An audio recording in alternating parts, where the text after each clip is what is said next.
My wheelbarrow. This was a good wheelbarrow. I used it lots last year. And it's kind of starting to get a little bit twisty. There's no cross support in there. It's a little bit twisted out of shape. So I think I'm going to go to the shop and weld it together a bit better and bang that out of there. So yeah, I'll go wheel this over by the welder. Another thing I was thinking of too, I got these two old wheelbarrows here.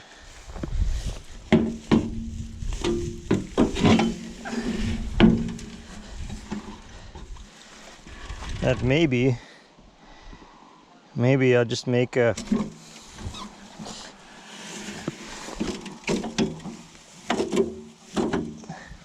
frame for it. So I just weld them to a frame that'll fit on the pallet or fit on the forks on the front of the loader, and then that'll be my bucket for today.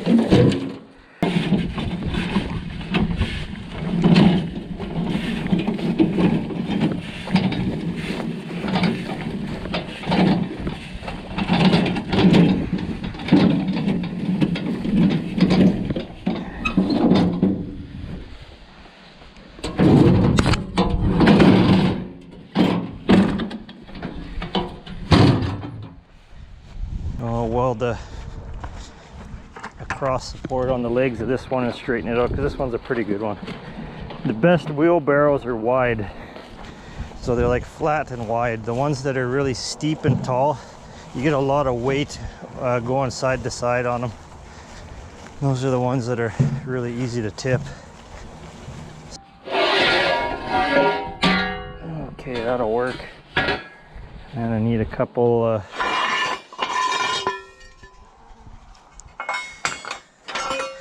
of legs for it to sit on. That'll work. Get two the same size now.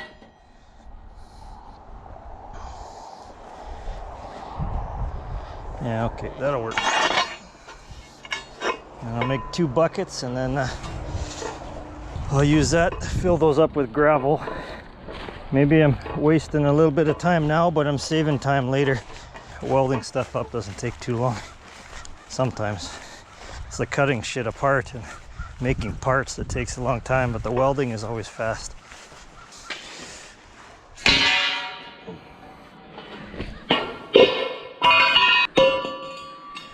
So it'll be just like that. I'll cut this one in half, and then there'll be two wheelbarrow buckets on either side. I just come in with the forks, lift it up, throw whatever shit I want in the buckets, and then set it down where I'm working. And while I'm welding and doing all that,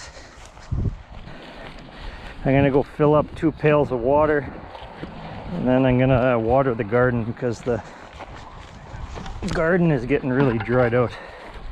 All the weeds in there are sucking all the water out.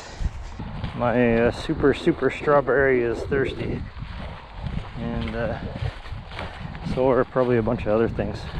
So if you have a property, recommend digging a pond. Brings a lot of wildlife to your property, and you always have water for things. If you're in an area where the water table is low enough, you can have a pond. You know, you can see where the water table's sitting. So roughly about 4 feet from the surface, that's where the water table is right now. Depending on how dry the year is, you know, it could be a water table could be higher, it could be lower.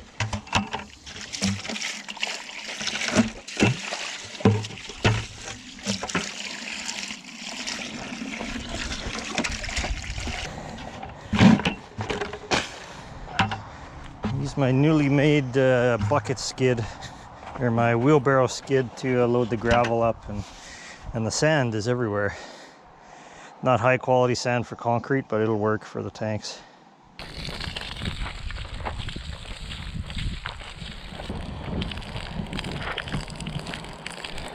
This is an old fuel hose, a diesel hose. I've been using it for a couple years now, but when I first started using it, it still had diesel in it. I start pumping water with it, and then out comes the chemical rainbow. So I have to get the first few thousand liters of water out somewhere where it wasn't the garden, or else it'd be eating petroleum foods. Okay, first things first, strawberry. To water the strawberry. Give them a little bit of help. Even though strawberry's pretty tough. Strawberry's a pretty tough plant. Make sure I'm not ripping out any strawberry. And you can eat dandelion leaves, very good to eat. Same with the dandelion flowers. If you have lots of dandelions, that means that the soil is really packed. And the dandelions help loosen up the soil and bring some of the calcium to the top layer, or so I heard. And here's the raspberries. Raspberries doing well this year. It's gonna have a lot of raspberries. And these are 2 new apple trees that just planted this year that are surrounded by whatever these things are. I think these are stinkweeds. Stinky weeds.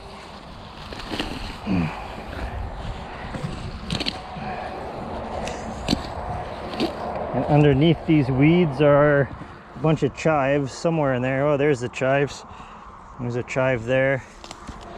There's a big chive there. So I got lots of potatoes this year. Potatoes are doing good, which is good. All a boy needs, all a grown boy needs is some potatoes. Potatoes, you can make a lot of things. Well, potatoes ain't always the best, but keep you from starving anyway. And the potatoes are pretty trustworthy. Well, it depends on where you get the potatoes.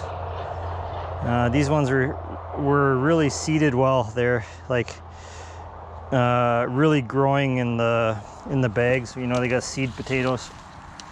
So these ones were bought from the store as seed potatoes. Yeah, so what I'm gonna do, I have little areas made. You can see there's a bunch of rocks here. There's a bunch of rocks there. So if I put the water hose here, it fills up both rows. There's like 1, 2, 3, 4 rows here, so it fills all the low spots with water. So I just have to put the hose in one spot and I can go off and do something else. I planted a whole whack of lettuce, but who knows where the lettuce is.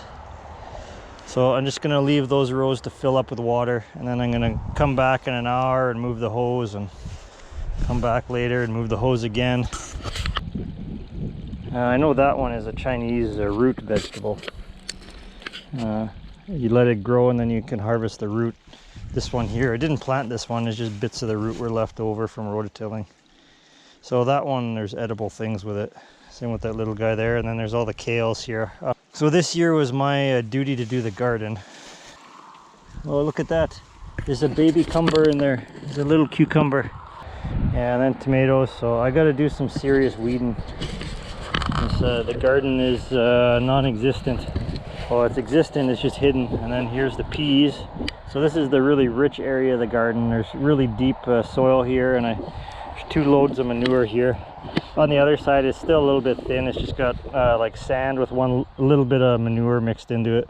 I never seen these creeper vines here ever. I think I brought this back from the coast when I was working in Vancouver.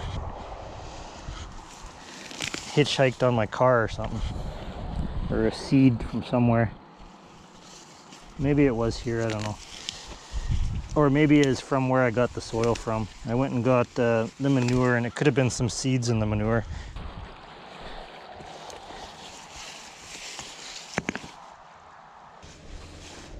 Just like cooking and gardening, and all these are like natural things we're supposed to be doing.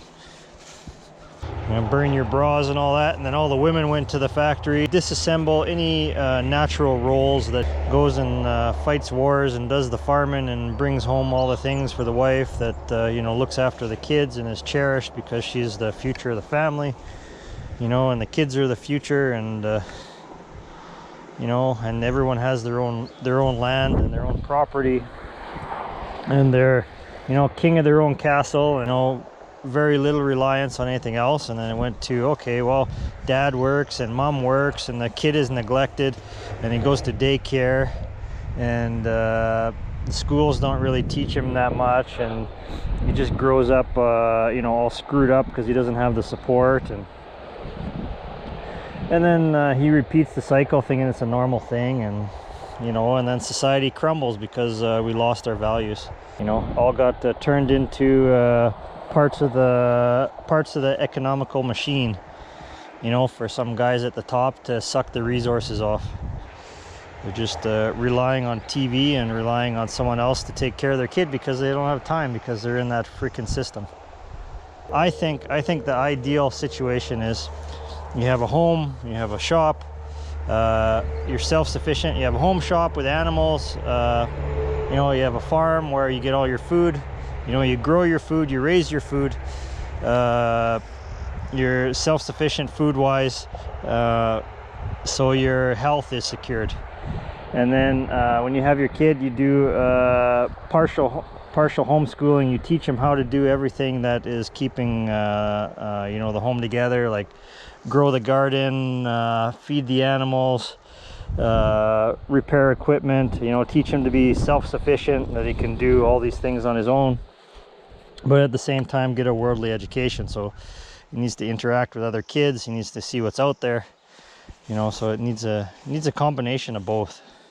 Okay, gotta save the garden, but ultimately the concrete is more important at the moment. Okay, well, that's pumping. I'm gonna go make my buckets for to hold the gravel for the concrete.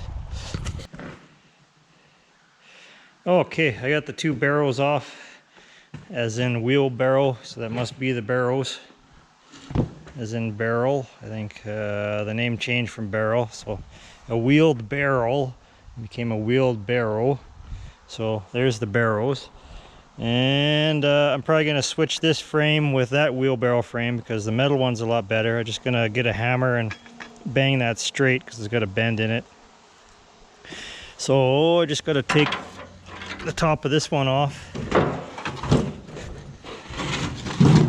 I'll probably leave the plastic spacers. So I'll leave the plastic spacers and I'll use the metal frame. That way nothing is going to degrade sitting outside, like the wood.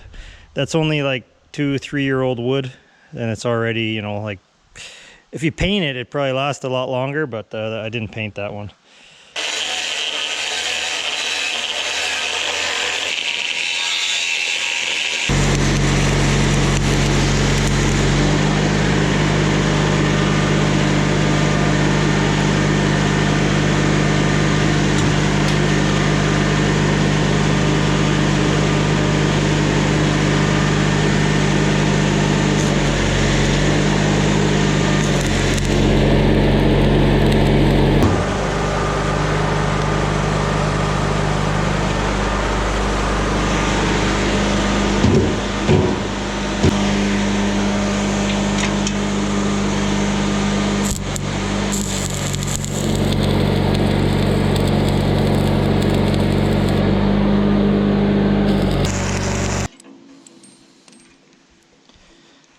So the chain can go on here like that and keep it from sliding off.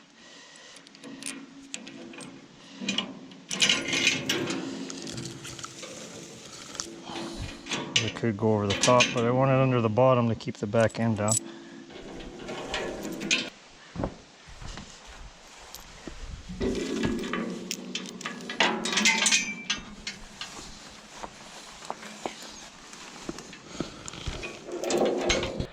Okay, so I got my wheelbarrow made up. The wheel wouldn't mount close to the basket, so I had to run the wheel to the end, and it works. It just has a little J hook, or a little J clamp there. It just tightens up on the shaft. This old wheelbarrow has some really nice mounts on it. When I get some more time, I'll try to get that off without destroying the J bolt in there. And I'll put those on the front of this wheelbarrow. And it doesn't have a bumper, but this one is just to haul my shit around if I need a wheelbarrow, or I can just shovel it out of there. So nice big wheel, works really well, nice and stable. Put the cross bracing in there so it doesn't go all wonky. Because of the big wheel, I had to extend the extend the legs on it, so it's a little bit higher than it was. And my other wheelbarrow here, I put some braces on it, and I changed out the crappy wheel that was on there and put the nice new wheel that was on that one originally. So I got 2 good wheelbarrows now. So just gotta pick up all the scrap steel, all the scrap pieces, and then they go into the scrap bin. And it's pretty amazing how you can collect like 1,000 pounds of scrap. I wasn't gonna fill this bin up because I was like, oh, I gotta move it and I don't want to lift it, and then a couple weeks later it's all full with scrap again. Yeah, so yeah, the wheelbarrow, I wheel it back in and organize all my tools later. I got my nice double bin here. I'll go and I'll shovel it full of gravel for the little concrete pads. And then I can just set it right next to the cement mixer and shovel out what I need, so that'll work good.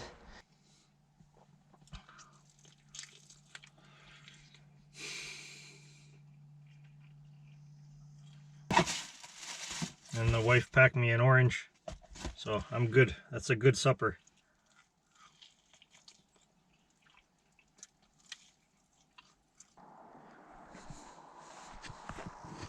It's getting late. I got maybe an hour and a half of sunlight left.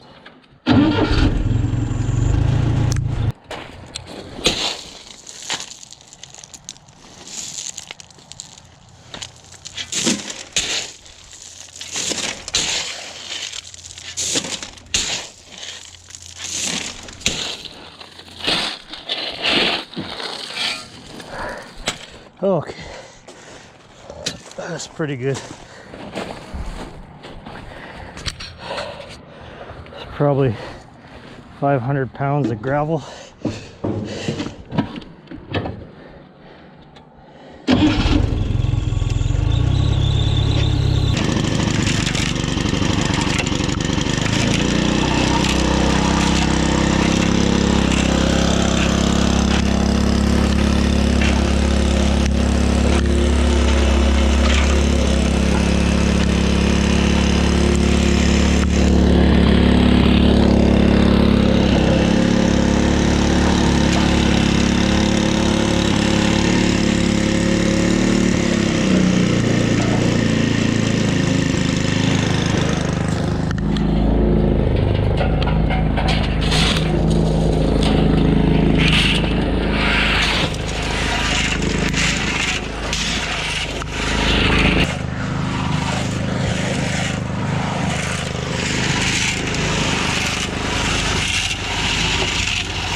So there we go, the base is cemented in.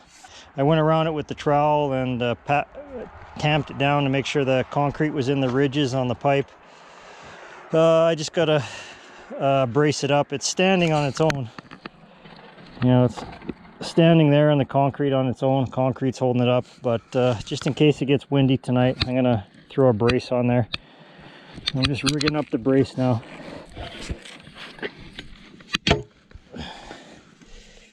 I screw through there. There's a brace for the one side.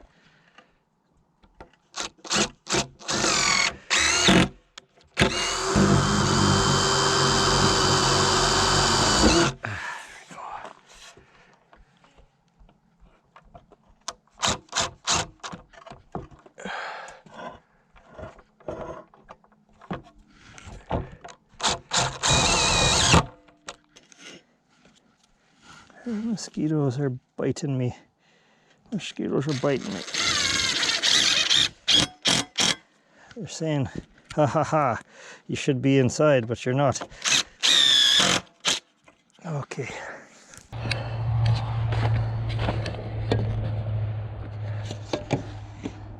There we go, right on the money. Okay, gotta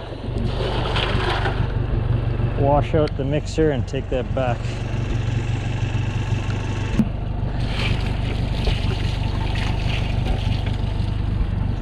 I'm just glad that this concrete isn't